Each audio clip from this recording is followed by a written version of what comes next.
ओम श्री गणेशाय नमः। राधे राधे सबको। 15वें अध्याय का शुभारंभ। आत्मदान ही पिंडदान है। श्री राधे राधे। स्वयं अपने द्वारा ही अपनी आत्मा का संसार समुद्र से उद्धार करें और अपनी आत्मा को अधोगति की ओर न ले जाए। जीव का उद्धार वह स्वयं न करेगा तो और कौन करेगा।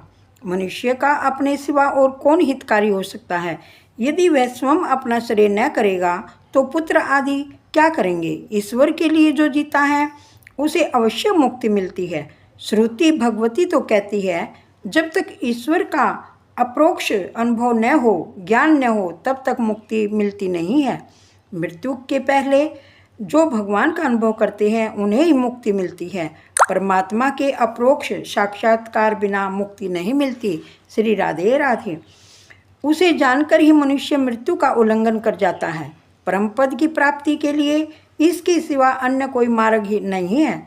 श्री भगवान को जाने बिना दूसरा कोई उपाय नहीं है, अन्यथा केवल श्राद्ध करने से कोई मुक्ति नहीं मिलती। श्री राधे राधे। अपने पिंड का दान करोगे अर्थात अपने शरीर को श्री परमात्मा को अर्पण करोगे तो तुम्हारा कल्याण होगा। अपना पिंडदान तुम स्वयं अपने हाथों से ही करोगे, वही उत्तम है। जो पिंड में है वही ब्रह्मांड में है। श्री राधे राधे। निश्चय करो कि इस शरीर रूपी पिंड को श्री परमात्मा को अर्पण करना है। तुम अपना पिंडदान स्वयं ही क्यों नहीं करते हो। घर में जो कुछ है वह सब काम में लगा दो और श्री नारायण नारायण करो। आत्मदेव को महात्मा की यह बात नहीं जची। उसने कहा, पुत्र सुख से आप सन्यासी लोग अपरिचित हैं, अतः आप ऐसा कहते हैं। माता पिता की गोद को बालक चाहे जिस तरह गंदी करे फिर भी वे प्रसन्न होते हैं।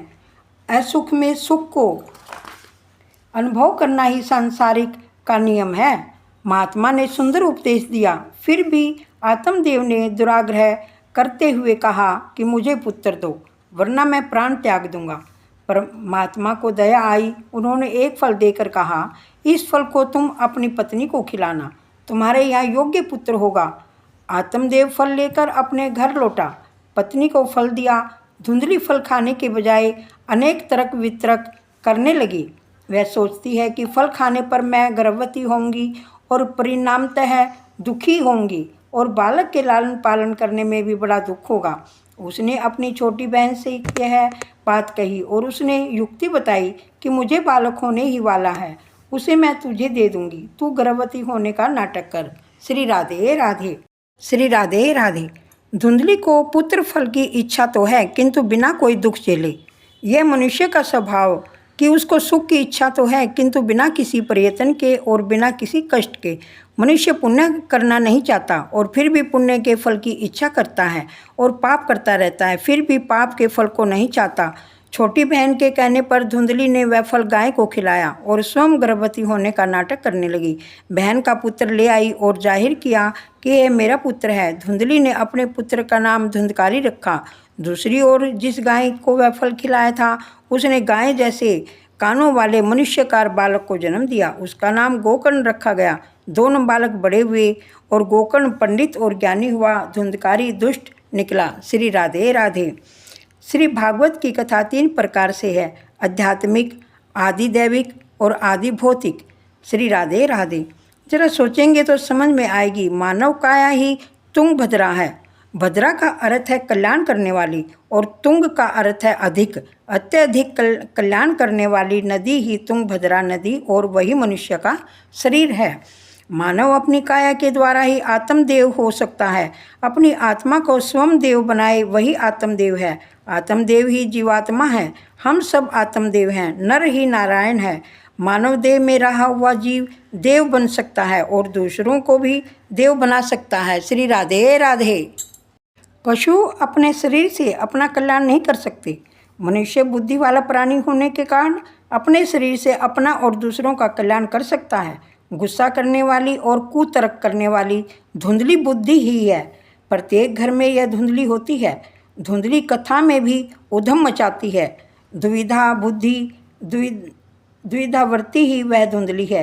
ऐसी द्विधा बुद्धि जब तक होती है तब तक आत्मशक्ति जागृत नहीं होती। बुद्धि दूसरों की बातों में नाहक टांग अड़ाती है। यह बहुत बड़ा पाप है। मैं कौन हूँ, मेरे स्वामी कौन है, इसका विचार बुद्धि नहीं करती।